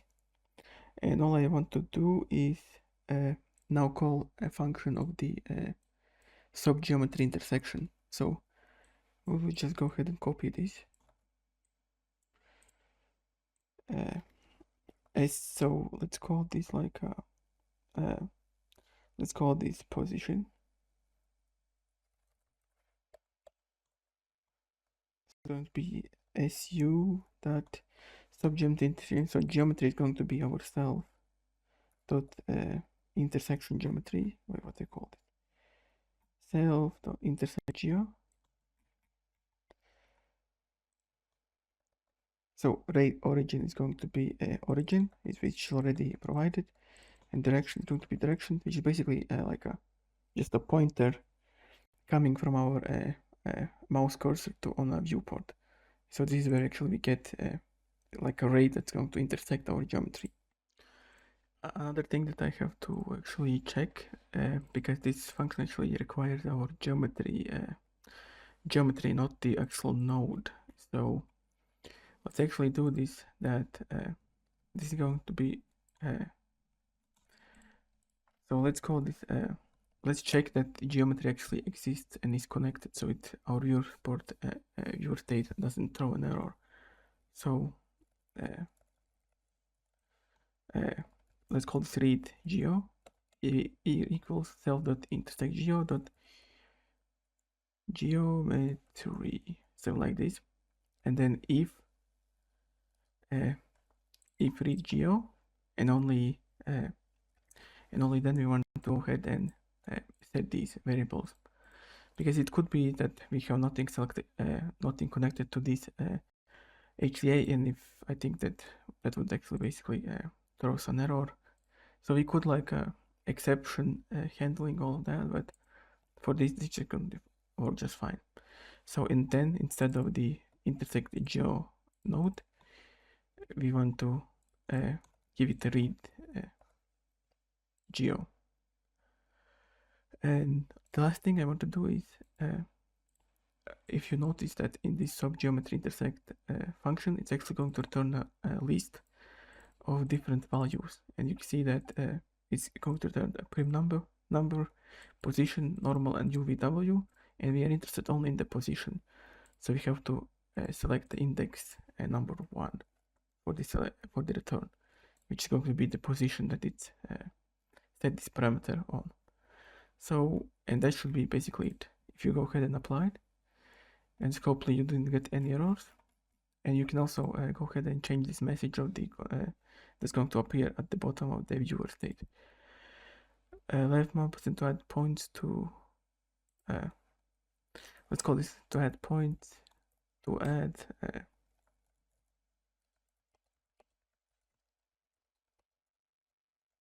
something like this, to add start and end path to a terrain. just applied. And if you go ahead and check it out, so let me, this is going to be, make sure that it is 0. If you go ahead and enter it and start putting some of these points, so make sure that it should be pretty obvious that it works if this y position is more than 0, like that. Okay, so this seems to be working. Just to make sure, what you can do is go ahead and inside the manual PTs, copy the point, create a sphere. Let's make this a polygon. Let's make it bigger, like that. Copy these, and if you go ahead and take a look at the template, this, so you can see, let's actually go ahead and output this, and then see, go inside the viewer state. You can see we are now adding points on top of our on our viewer state. And now let's start cleaning these polylines. So the default result after all of these finding a short path, these polylines are actually going to be pretty uneven and not really workable for us to create paths from them. So we want to maybe resample them and smooth them out.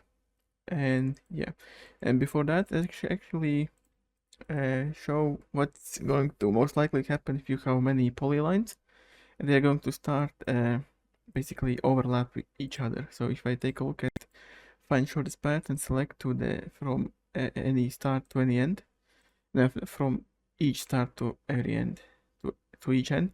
So you can see I have a very big network of polylines, but there will be many overlaps of them because every path is gonna go to every one of them, and there's 36 primitives. And I select, let's say I select this one. There's 3 primitives, and there's a lot of overlapping points. So I want to clean this up, and network. So first I want to just put down a convert line node. So this is going to split every polyline into each own segment. So basically, where the polyline meets every one of these points is going to split them into each own sections. Then we want to fuse. Then we want to basically just fuse these points together. So this is 1. So before that we had 6 points. Fuse them together, and then there's very nice node called polypath, which is exactly made for us to clean up polylines that are overlapping. And if you take a look at the result, it basically should now mean that any of these polylines is just one polyline, and there are no overlapping polylines at all for us now. So you can see, like this section, it's just one primitive. And beforehand, see, it's basically I couldn't even select it because of it was a part of 3 primitives, like that. So we have cut up our polylines very nicely. And now let's try to create a kind of like a thickness for our paths. And you will notice there's going to be a couple of problems we're going to have to solve. I just want to put down a sweep node, connect our polylines, our clean polylines, and then use basically I want to use, I think, well, I guess it should be quads. So actually ribbon, right? I want just ribbon and quads, that's fine. Now let's make it the width of it a little bit bigger. So you can see there's a couple of problems. First of all, they are basically they are very slanted. I want to basically create them straight from the top. So this is where I actually want to go ahead and set the up vector of my polylines to the y direction. So you put down a wrangle node, and you can put down at up equals just point it to the y-axis, like that, and this should actually go ahead and clean, basically make sure that our polylines is going to be swept basically on y-axis on up, like that. You can see it's still very ugly result because of uh, the polylines that we are getting from these fine shortest paths were pretty uneven. So when to start, maybe to give it option for us to resample these polylines. Put down the resample node, and I like this subdivision curve option. And if you go ahead and start resampling, you see it's now we're getting a lot better result than before. If you go ahead and sweep it now, you can change. So the column doesn't really matter. The only thing that matters is the sample resolution. You see, but it doesn't even this. So you should probably make something like that. It's well curved if it's a road like that, but it doesn't really matter all that much because we're going to convert it into volumes. And one more thing that I actually want to go ahead and implement is there's going to be a couple of options, couple times when these polylines are way too the turns are way too big, and it's actually going to create a really ugly geometry. It's basically if the angles between the points are too extreme, it's going to create a kind of anomalies. It's going to extrude like one point out of the polygons really far. So I do not see it right now, but if you just play around with some of the polylines and you create really sharp turns for your polylines, it's actually going to happen, and it can be pretty annoying. So what I want to do is actually put down the measure node and make sure that I delete any points that are too sharp for turns. Before we resample, I want to put down the measure node, and I want to measure for my primitives the curvature. And if you take a look at visualize the curvature, this is actually going to be for my points. Let's curviness, that's fine, and the attribute is curvature, and you start to visualize it like that. You can see these points rather which are sharper are red, so that means that the curvature is bigger there. So what I'll do is I give it option for me to delete if the user provided threshold is if the user provided threshold is exceeded, so then we want to delete it. So put down a wrangle node, and the code is pretty simple. Let me just go ahead and copy this. So the curvature threshold is going to be our float parameter, curvature threshold, and if at curvature, so this should be curvature, is basically bigger than the threshold, is going to be deleted. And if you start to look at it, you see if I put it at 0, you can see it's basically going to start everything in between. But if I put it something like a 1, anyway, so let's start to look at some of these. So any of these red ones, you can see if I put it smaller, you can see that they are the ones that are being deleted. So something like this is actually totally fine for the curvature, so I do not want to delete it. Maybe something like this could be a problem, so probably want to go ahead and maybe something like a 1.5. Like this, maybe this is above 1 starts to be maybe a little too little of deletion, but between 1 and that, between 1, it's pretty good, so that we can guarantee that our CP is going to look somewhat okay. Yeah, so that's going to be our threshold. We'll definitely add this to HDA. And one more thing that I want to add is actually giving an option for me to kind of like jitter this curve. So like now they are finding the basically the shortest path, but let's say I want to give it a little bit more of a curvature to these nodes. So what I do is apply some little bit of a noise to these curves. It's actually going to give a really nice effect to these curves. So after the polypath has been applied, so before any of these measurements, before the deletion, you want to give an option for the user to maybe jitter this curve. you can put down a switch if. This will be like a, for HDA, like a jitter curve option. And to actually jitter this curve, what I can do is put down a polyframe. So to get basically the direction of the next point on the on the polyline. So this is going to be the tangent of the polyframe. I'm going to call it tangent. And if the style is 2, you can 2 edge style. You should go ahead and visualize it. You see it's kind of a if you put it on the first one, you can see for every point it's basically going to point count. You can see it's going to point to the next poly line like that. But if you took the 2 edges, you can see it's kind of like a in between 2. So this is going to work fine for us to actually give it some noise. So now I want to go ahead and copy this point triangle.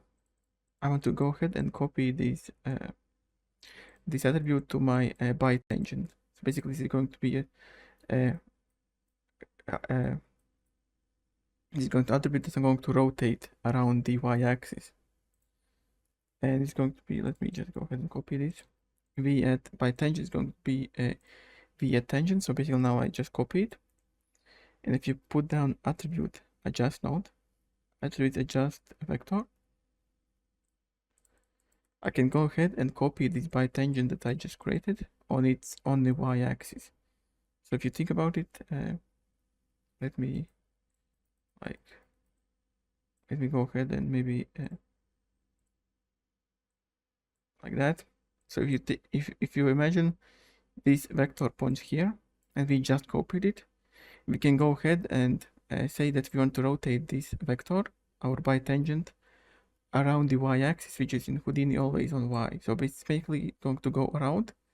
This bitangent can be basically randomized between any of these positions and point to different positions like that. So I want to randomize bitangent where it points to. In the actual node, let's select our bitangent. And what I want to do is adjust only the direction I want to rotate it.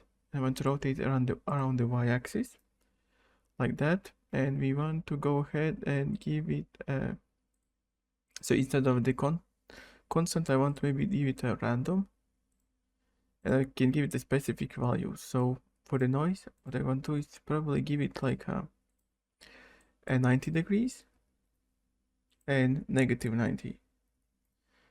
And actually, it's probably the best work if we put it on a first edge. This. So basically, it's going to give it an option for me to basically, if I put as a randomization for my vector, it's going to point either to this direction or this direction, every one of them. So going to randomly select going to be rotated by 90 degrees. And if you take a look at it, this is going to be our bitangent now.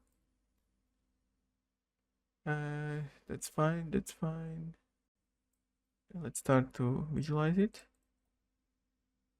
Tangent, bitangent, point, that's fine.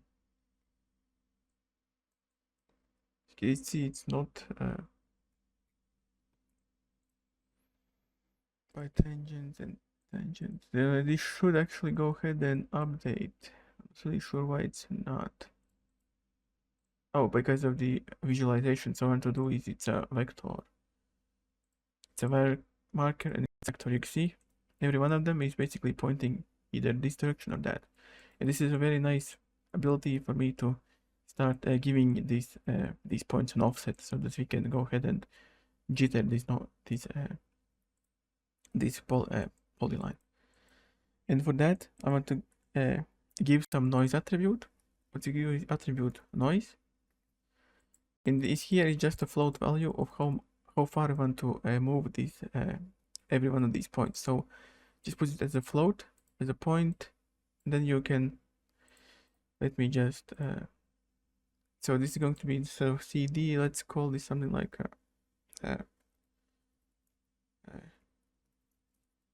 core noise. curve noise. Let's start by visualizing it.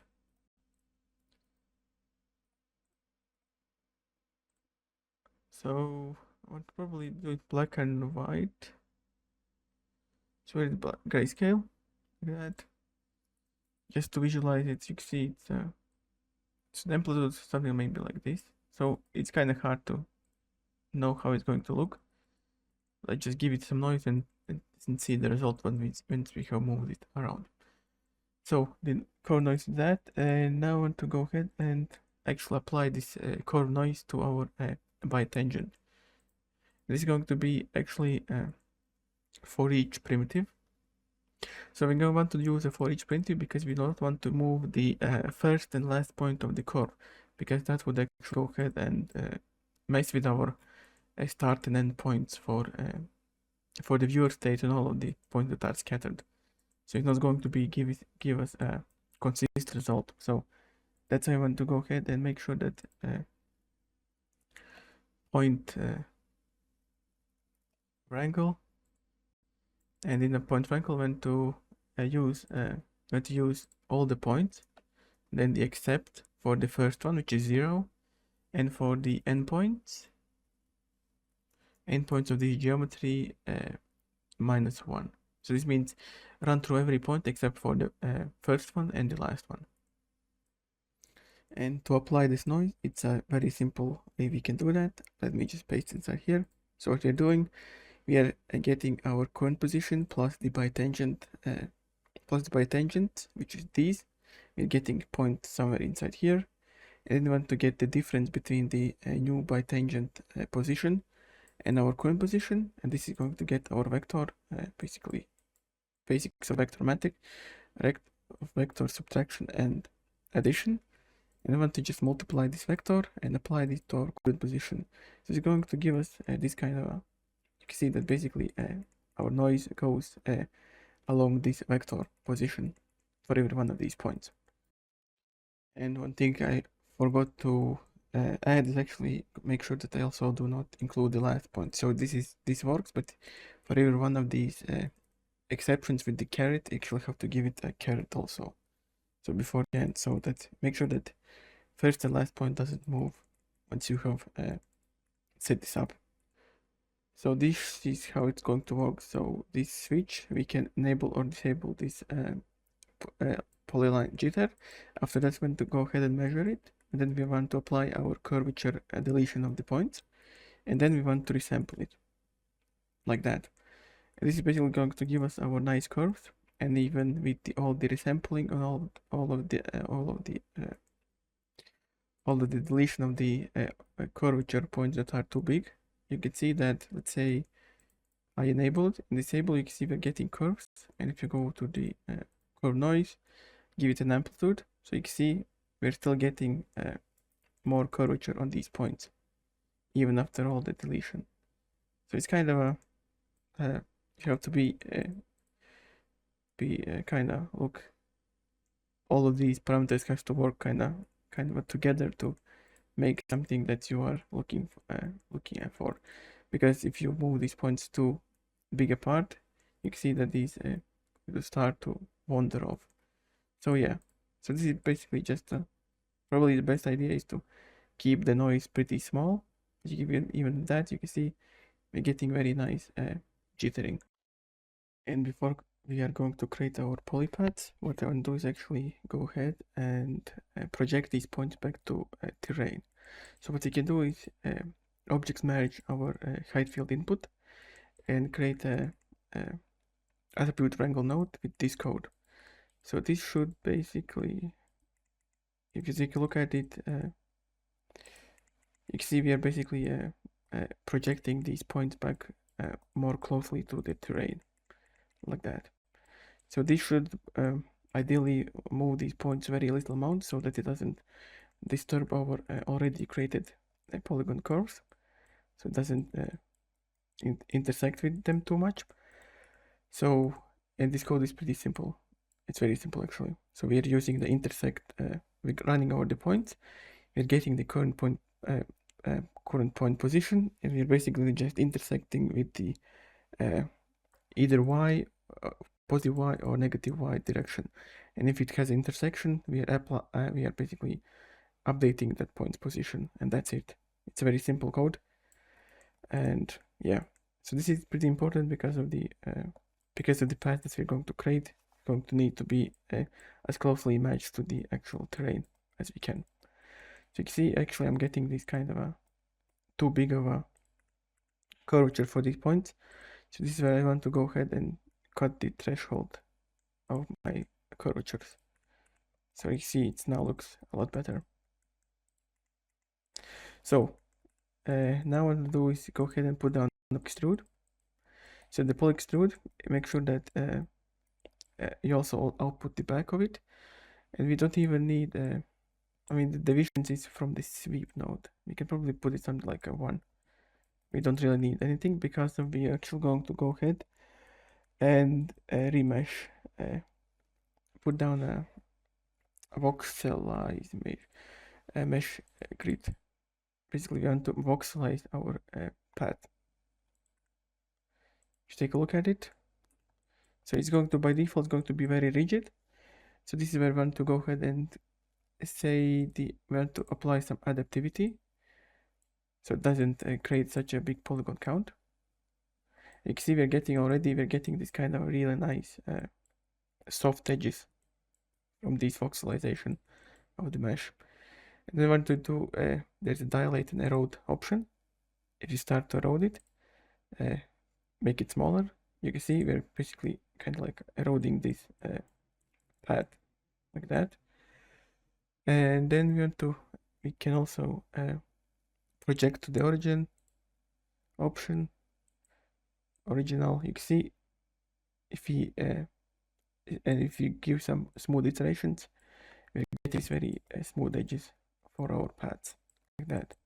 So basically play around with all of these options to get something that you want. See, it's maybe a little too squared like that, so we could probably create a little bit, we can remesh it a little bit cleaner like that. Take a look at the result now.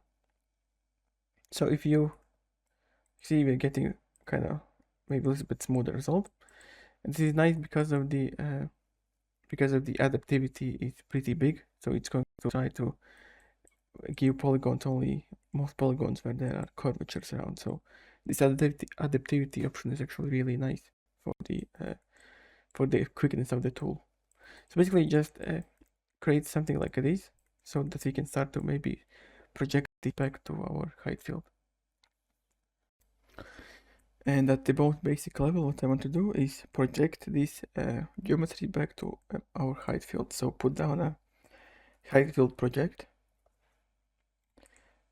So connect the merged HDA input that we used as a projection geometry, and then this as a remesh geometry. If you take a look at it, we should already start seeing some of the projections. You can see it's pretty, it's not great right now. It's not very, so my height field is not very, it's very low resolution. It's only 500 by 500, so that means it's not very well set up. So let's actually go ahead and change the input of height field. So why is it 500? Oh, right, I have a grid spacing of 2. So let me actually make it 1 and maybe make it 2000 by 2000. And now if I take a look, let's let it cook. Basically be the same setup, but we're going to get our paths a little bit more resolution like that. So you can see we still have to play a little bit around with these values. One thing I can implement already is for me to be able to offset these height field that is getting projected. So put down transform, and if you go back to here and start moving it in a negative or positive direction, oh my bad, maybe something like a 1, you can see it starts to extrude in a lot more. So this is not great, but if let's maybe like a negative 0.5, you see it's going to be very very subtle impact on this. And one of the last things that I want to do is smooth out these edges that are being projected from my remeshed grid back on the height field. So first of all, I want to clear my mask of the input HDA. So this is done by putting a height clear mask. And I want to do basically the same thing as I did inside here, where I projected my polylines back on the grid. We can just go ahead and copy all of this code, and then we can put down a. So this is going to be a volume wrangle, because you want to basically run this over every voxel of the volume wrangle. So the detail, basically the geometry wrangle, is not going to work with this one. So put down the volume wrangle and connect for the second one our remesh. Let's actually copy the correct code from my already done setup. So this should basically go ahead and copy project wherever there's intersection with the remeshed geometry is on a height field. You can see you created a mask of it. So this is very nice, because we want to blur only the hard edges of this mask, so we don't want to blur entire height field. So this is why we are creating a mask first. Then I want to put down a mask expand. So I want to maybe expand it for a little bit for the blur effect, so not very much. So this is definitely another option you can add to the HDA. I'm just going to expand it by 1 radius of 1, like that. And now that we have expanded our mask, I want to go ahead and mask by feature. So after we have this mask is created, I want to go ahead and project my geometry on height field, and now I want to mask by feature for the height field, like that. And instead of the replacing a mask, I want to subtract from it, like that. And I want to invert the mask, like that. And by default already we should start to get if you take a slope mask, you see we are starting to select only the steepest slopes. So I probably want to go ahead and make it maybe a little bit less extreme, maybe something like this. So you can see this is where the mask expand is going to work very nicely for us because of the blurring effect. So we want to select a little bit more of it. If you take a look at, maybe start to select more of a radius, you can see. So just to select something like that works, and then you can just put down a height field blur. And then you can select as a mask, since we have a mask on this height field, select also inside here. And then we can height field clear.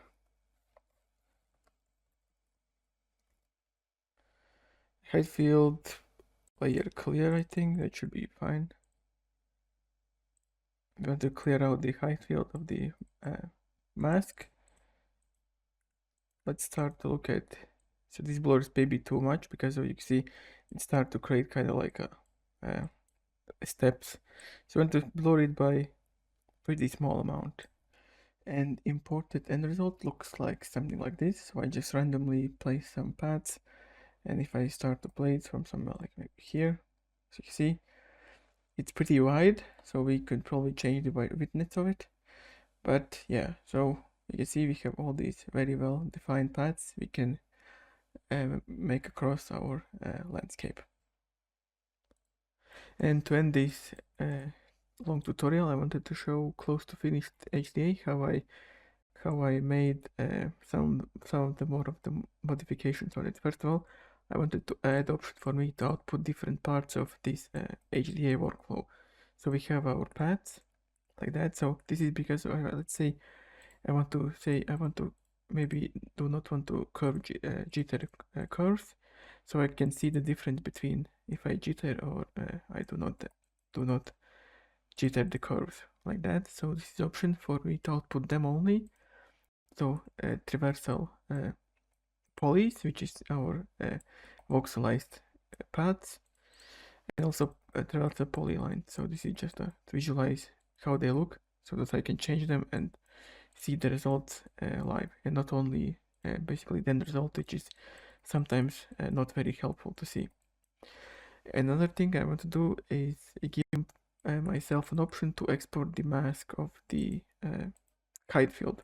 So this mask can be very useful for the work with the Unreal Engine, where you want basically a mask to apply like a gravel material or whatever material you want on your paths. So this is a good to mask it out. So I want to also get the ability to uh, transfer the mask, because right now after the height field we have cleared our steep edges. We are basically just clearing this out, and you can see the mask volume still exists, but it is basically empty. So I want to transfer it to from my basically from our this one where I transferred it to be expanded. I basically want to get intersection from here, transfer this to this mask. So put down a volume wrangle node. So I want to connect this to here and this here, like that. And what to do is use a volume sample node. And one thing that is so add mask, it's just like with the regular attributes, equals, and we want to volume sample. So this volume sample is going to give us our geometry. So this is going to be, since it's a 1 for the connection, let's actually read what it says. And then we want to give it the primitive number and the position. So the position is always available for every voxel inside the volume, so which is at p, but the primitive number can be pretty tricky, because we are basically well, in this case it is pretty static for us, that we know that there's height field and the mask primitive, height and mask primitive. But let's say we have, for some reason, we have many primitives, and mask maybe not be the second primitive with a number 1 index. So that means we can probably, to make sure that we always have only mask inside here, we can just put out a blast node, and we can just delete everything but the mask volume. You can see if you delete the height of it, you can see it's just a kind of like a 2D texture with only with the mask information. So now we know that we have only one primitive, and it's always going to be a primitive number is going to be 0 and at p. And this should be basically it. We have transferred our mask to our output height field with this one. So I want to connect it inside here. I want to make sure that this is now volume wrangle is going to be on top, like that. And I also want to give option for me not to use the mask. So let's say I do not need it, I can just output without the mask. So this is where I actually went ahead and switch if. I actually went ahead and created an output mask also HD option. Just copy the reference, paste inside here. So if I want to output 1, and if I do not want to output, I can just connect the height field without the mask applied. I should probably clean this up a little bit, but for demonstration, and then make sure that it's at T1, like that. And if you take a look at it, and now I said I want output mask, like that. And this will conclude this tutorial. I hope you learned something, and see you next time.